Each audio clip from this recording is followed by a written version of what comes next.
Hello and welcome. You're watching Head to Head. I'm Antonina Antosha with UATV. Kyiv-based Ukrainian Orthodox Church is to become fully independent from Moscow. After 3 days of closed-door meetings, the Synod of the Ecumenical Patriarchate approved Kyiv's path towards autocephaly from the Russian Orthodox Church.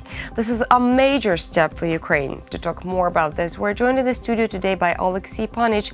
He's a philosopher and a member of Supervisory Board at the Public Broadcasting Company of Ukraine. Hello, and thank you for joining us.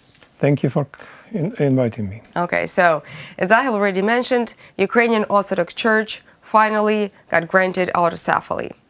Now, let's listen to... Not yet, there is one step ahead. Okay, it's been... Almost. Yes. Let's listen to what the head of Kyiv Patriarchate, Philaret, and President Poroshenko had to say about it.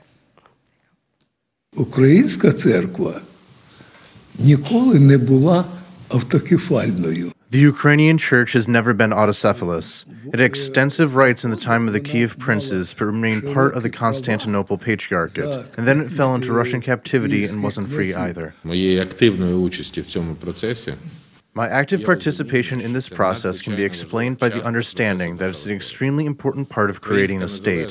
Ukrainian independence without an autocephalous church, when church is a fifth column of a neighboring country, is not complete independence. It's a remnant of a colonial status. ця дата увійде в історію України назавжди. This date will enter the history of Ukraine forever. Receiving autocephaly is the completion of the formation of independence of a very big country, Ukraine. Дуже великої держави, України. Truly, it is a landmark event. What does it mean for Ukraine?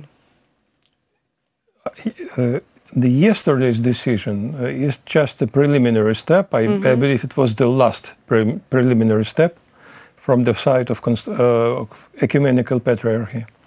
Now the ball is on our part of the field. We have to organize a unifying council. This council will elect the head of the independent Ukrainian Church, and this head will be granted with the Tomos, which means the right to be autocephalous church at the same footing with other Orthodox churches. If Ukrainian bishops play their cards right and try to make it as fast as possible, there is information that we could be granted Tomos by the beginning of November. Could be. Could be. What do we need to do to get it? Just council. Just a council. Just a council and now, elections. Are there any stumbling blocks that could appear during the council and the selection of the primate of the fully independent Ukrainian Orthodox Church? The only obstacle I can see now is that if for some strange reason, bizarre reason, the churches in Ukraine will not be able to join efforts and to organize this unifying council. Or the council will end up with a scandal, no elections, no head of the church. Theoretically, it is possible, but I cannot see it in any realistic scenario. And after that, yes, the next step is directly Tomos, autocephalia, and this is indeed one of the greatest events in the history of Ukrainian Orthodox Church. I can count probably 6 events of the same scale as the one we are expecting this very year. Establishing the Metropolitan See in Kyiv, then this see was split into 2 clones existing at the same time. There were a period from 14th to 17th century where there were 2 metropolitans of Kyiv, one in Moscow Tsardom, another in Polish-Lithuanian Commonwealth. Then the see in Moscow was transformed into Moscow Patriarchy. Then the see in Polish-Lithuanian Commonwealth rejoined Rome and became what we know now as Greek Catholic Church. Then in 30 years, Cossack leaders and the bishops, Orthodox bishops in Ukraine who did not accept this step, reunion with Rome, they asked again the Ecumenical Patriarchate to re-establish the Metropolitan See in Kyiv.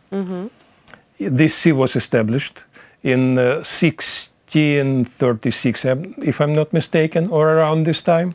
And in 40 years more, Ecumenical Patriarchate granted to Moscow the right to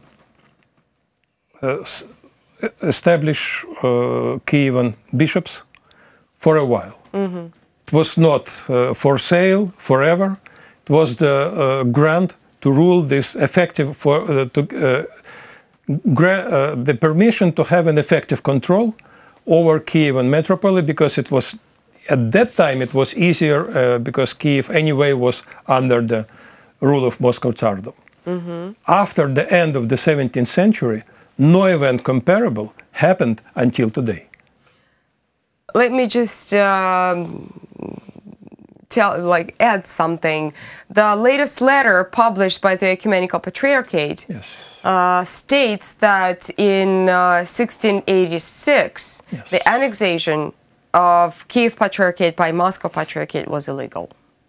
Well, it was legal as a right to effectively rule and control. It was illegal as a right to own. And this permission was granted not without special conditions, which were Moscow failed to fulfill from the very first step. So this was an annexation. Okay, let's say, let's imagine, it's a very realistic situation. The bishops choose the head of the new fully independent Ukrainian Orthodox Church. We get Thomas, the head gets Thomas. Yes. What happens next? Next, other Orthodox churches in the world, now it will be 16, including Ukrainian Church, they have to recognize Ukrainian Church as one in the circle. So Russia will refuse, of course. I believe.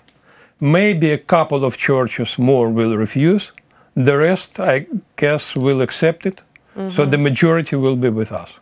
Okay. And this procedure supposedly lasts for how long? Several years. Several years. All right, let's talk candidates on the position of the primate of the independent Ukrainian Orthodox Church. Who is the most likely to be chosen? Well, now, the person who now calls himself Patriarch of Ukrainian Orthodox Church of Kyiv and Patriarchy, Filaret, is the most likely person, and frankly, he deserves it. Because, many people were afraid he will not survive until this day. Some people were hoping that he will not survive until this day. He's very old. But he survived. He fought for this for years, for decades. And now, I guess, he is the most likely person. But there will be democratical choice. Everyone who will participate in this council could suggest other candidates. So it's a free choice. It's up to Ukrainian bishops to decide only. What about parishioners? What's going to change for them? Well, they will not, parishioners who are now belonging to Kievan Patriarchy or so-called Ukrainian Orthodox Church will not feel themselves split from the world orthodoxy. Because, the church in the world is one church. It's only in the land dimension, here, at this world, they can split or join or rejoin. Some processes are going on here, but church also has a vertical dimension, a spiritual life. In the spiritual life, church is one. So every split is painful. So rejoin the world orthodoxy is the right thing to do. Thank you so much for coming and clarifying the whole situation for us. That was Oleksiy Panych. He is a philosopher and a member of Supervisory Board at the Public Broadcasting Company of Ukraine. Thank you so much for watching. Stay tuned with UATV for more.